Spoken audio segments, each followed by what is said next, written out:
Hello everyone and welcome back.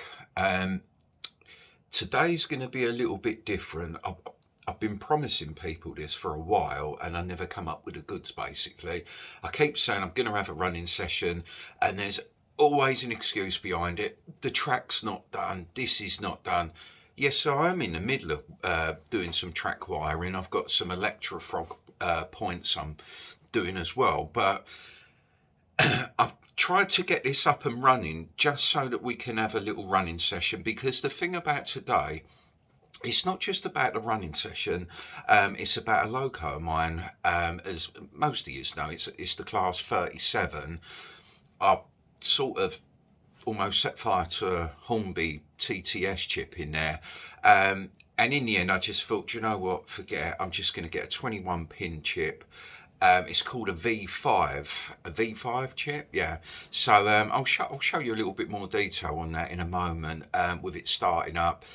And also, I've also got another loco as well. I bought a new loco, and it's something that you really wouldn't expect me to buy anyway. So I'm going to have that one running on the layout as well. In fact, I'm going to start off with that one, I think, just no, I won't. No, I'm not. I'm not going to start with that. I'm going to start with the long-awaited Class 37 sound. So I'm going to get that going. A little bit of a running session and a little update as well on the signal box. The signal box is finished. You can see it. Hang on, in the background, round about here. You can probably work it out from that behind me that's finished. So we're going to have a quick look at that as well. All right. So let's see what's been going on.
When you're running your trains, it's also a good idea to have your point set right as well. I was expecting this one to arrive on that point, but it's come over to this point. But like I said, I've been sort of doing quite a bit of wiring underneath the baseboard, so I've just probably not switched a point. So anyway, I'm not editing it. It is what it is. So there you go, this is this V5. It's actually called a lock sand. When I look at the instruction manual, it says it's a lock sand V5. But I don't know how this is going to sound on the camera, but hopefully you'd agree. It actually sounds quite nice. And it sounds better than the Hornby one as well. I've got an HST, a Class 43, with, it's got a twin chip. One in a dummy car and one in a power car. And to be honest, it just sounds awful. It gives me an headache. It whistles and it's high pitch and horrible. But this one actually does sound okay. Yeah, so there you go.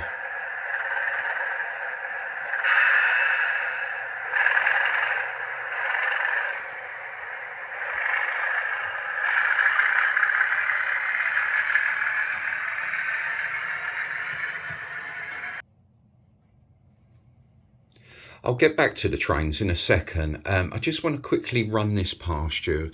Those of you that have been watching my videos, well, watch the previous video, you'll see that I started making this signal box.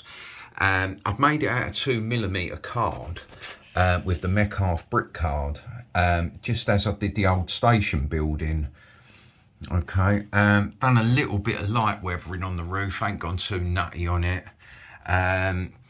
I've sort of made my own windows. I got these windows ordered. I ordered the windows, but I just couldn't find the right windows. So the windows I'm actually using, I think as I mentioned in my previous video, they're actually skylight windows. And what I've done is I've sort of cut the bottom parts out of it. Okay, so you can see that I've started doing the actual signal box itself. Okay. I've got a Randall on there, London Underground Randall. Okay, now looking around the station, you're only ever going to see this Randall once, and it's on this signal box. The reason is because Upminster Station, even though the majority of lines that come into the station, they are actually London Underground, but the station's not run by London Underground, it's run by C2C. And I would suppose in its time, in the early 80s, it was managed by British Rail. So even though when I do get round to doing, detail on the actual platforms, you won't see any Randalls except this one over here. Okay, so that's all I've really got to show you, is that hopefully on the next video, which will be in the New Year's, you can probably imagine that. In the New Year, what I'm going to do is I'm going to get the footbridge that comes off of this entrance here, and it's going to stretch across all the platforms. And then I'm going to scenic up this little area, get me foliage on there, get me grass, whatever I'm doing, and just get all this stuff sort of tidied up. So that's going to be the next aim in the New Year's, get all this grand all covered up, right up to the end of the platforms. Okay, and get this footbridge done. And then apart from that, there's a little waiting room as well that goes on this island platform here that I'm going to do. But it's only a tiny thing. I've decided not to put canopies up. Hold on, let's just sort this out. Not spaced apart properly. You can see how I prepare myself for me videos, don't you? Nothing goes right. Yeah, so I'm not going to put the canopies up that you'd see at Upminster train station, because where it do, it'll just block out all the trains. And I just think it'd be a bit pointless actually running trains through this station. And it's such a nice feature of the layout. I mean, the platforms alone, as I've mentioned before, just these platforms are 8 foot long. So it's a major part of the layout, and I think to just block it off with canopies would just, I don't know if you'd agree with me, I think it just totally ruin it. So even though I'm trying to go for, remodelling actual Upminster Station, and so far it's almost there, that's one thing I won't do. I'm not going to have all canopies. Another reason as well is this station building. Believe it or not, the station building is not really that big. But even with a station building, as you can see that, if you look behind there, you see the Class 50. But just see what I mean, look behind there. So you've basically got to be careful on what shots you're actually taking and where you're actually sitting. I'll sit here next to my controller, and I do actually get an half decent view of the station as the trains go through. But even with that in the way, it can block out some of the trains. So anyway, so there you go. Signal box finished. I might do a little bit more weather into it, I'm not sure. I'll definitely put an interior in here, because you're going to see the interior when it's all lit up. And I'll probably do something with these units inside it. Each one of the windows represents a different room in there. Okay, so there you go. And now for something completely different, something you wouldn't expect me to have bought for this particular layout.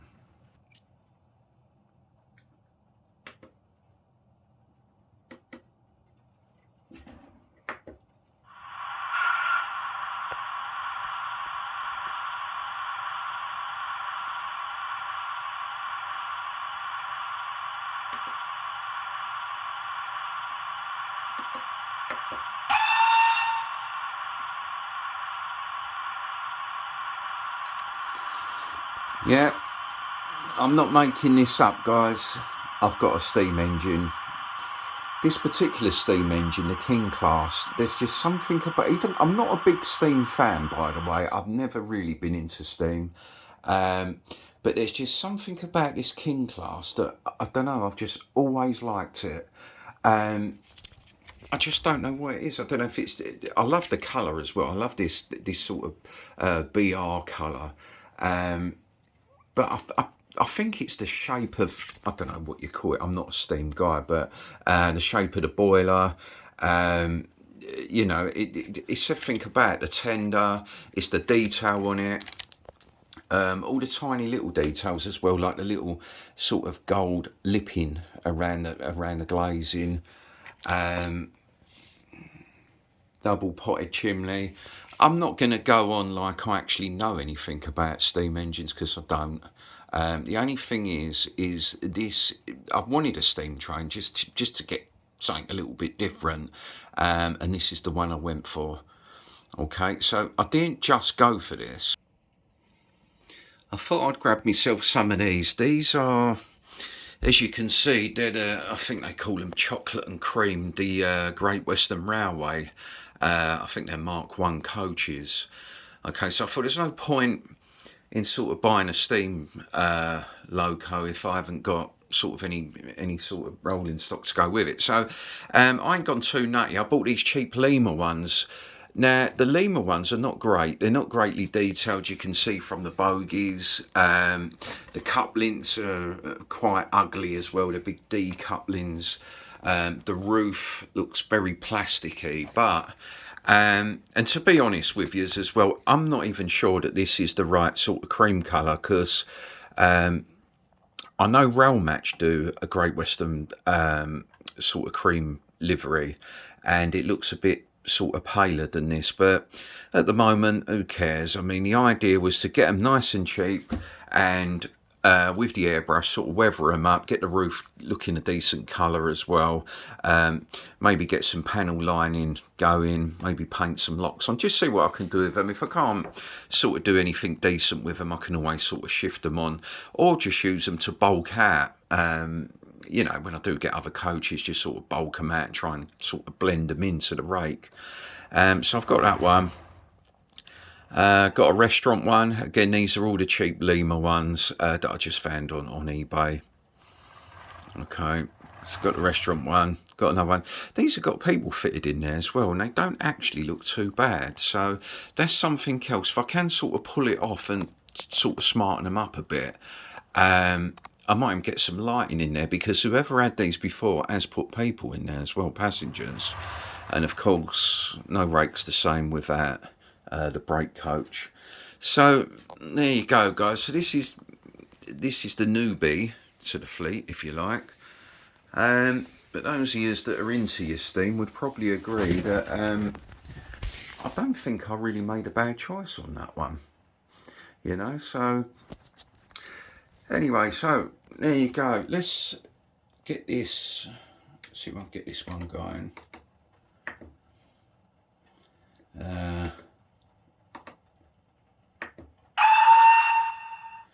Oh, that's the wrong one.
So there you go, guys. There's my new one. I've been working, well, that I've just sorted myself out on a bit of steam.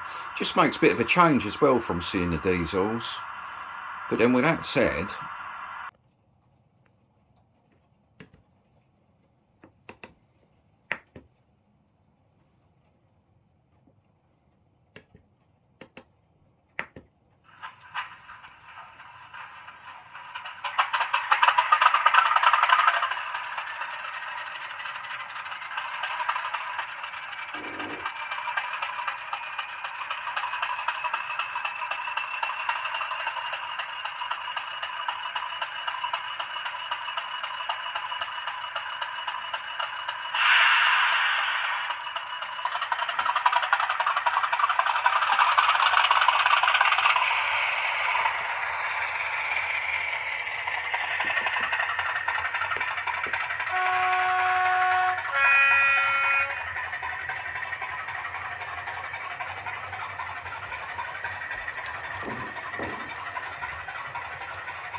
those of you that may be interested in the 37 in that decoder, this is the paperwork that came with it. Okay, and as you heard, I ain't played the video back. I don't know what this is going to sound like, but it sounds really good. Like I said, it sounds a lot better than the TTS ones. Okay, so it's the there you go, EE/BR class 37, all variants, ESU lock sound, and it's the V5.0, if you like, decoder. Okay, so there you go. A lot of my time has also been spent elsewhere. this is something I've been working on. It's nothing to do with railways, so I'll be terse. It's basically it's a battle. It's a battle wargaming tabletop thing for the Lord of the Rings. So as you can see, the amount of time and effort I've put into this, and the amount of detail that's gone into it. And this thing here, the only reason I'm showing you it quickly, it's nothing to do with trains, it's just you might be thinking, well, what's he been doing? And he's doing an update here, but there's not much updating. But this was, I actually carved this out of insulation board, so you can probably appreciate how much time it's actually took trying to get all this detail into it. Okay, so anyway, enough of that. Right, so there you have it. Believe it or not, just doing this little bit of signal box took enough time. Those of you that do scratch building would appreciate how much time actually goes into it. It's all the planning, doing the drawings, cutting it right, getting the windows right, getting it in scale, getting it in proportion. But hopefully, especially for those of you that know Upminster Station, I hope you think that I've actually done it some justice. Might add a couple of little bits of plant and bits of weed, and might weather it up a little bit more. But yeah, so there you have it. You don't often see me on the camera. In fact, I think I've only ever been on the camera once. This has got to be my second video where you've actually seen me. The only other time I've actually sort of been in front of people is through my work. Some of you know that I'm actually a lecturer, so I stand up sometimes in front of dozens and dozens of people, but it's not about looking at my ugly mug, it's about looking at trains. But the reason I put myself on today is really, I just want to say sort of a special thank you to those of you that have you've stuck with my videos. I know I don't do a lot of videos and I'm getting a lot of complaints as well. Yeah, they're good, Lee, but you don't do enough. Like, where's your videos? I will try and do more in the new year. I can't promise it. Like I said, with work, I like to do this as a hobby. I like enjoying it. I don't feel like I have to be rushed into doing this, you know. And sometimes there's just not a video to show you, so I just won't do one. Yeah, so basically I just wanted to actually come in front of you like this, just to say thanks again for all those years that have supported me throughout the years. I'm nearly on 1,000 subscribers, which sounds a bit unbelievable, really, especially for how often I do my videos. So thanks again for that, and also thanks to all the new people that's come on board. And a massive thank you as well to those of you that take time to message me. I love hearing from your comments. To be honest, I think the comments is probably one of my favourite parts of doing this. I love hearing from you all, so carry on with the comments. Feel free to suggest things, you know, improvements or any of your ideas, because they're all really much appreciated. And just to end on this, I just want to wish everyone a really happy Christmas, well, a Merry Christmas and a Happy New Year. And I'll catch up with you soon, okay? And I'll speak to you in the comments for those of you that want to drop any comments or suggestions. Okay, guys, so once again, thanks a lot. Have a Merry Christmas and a Happy New Year, and I wish you all the best. Okay, thank you. Cheers.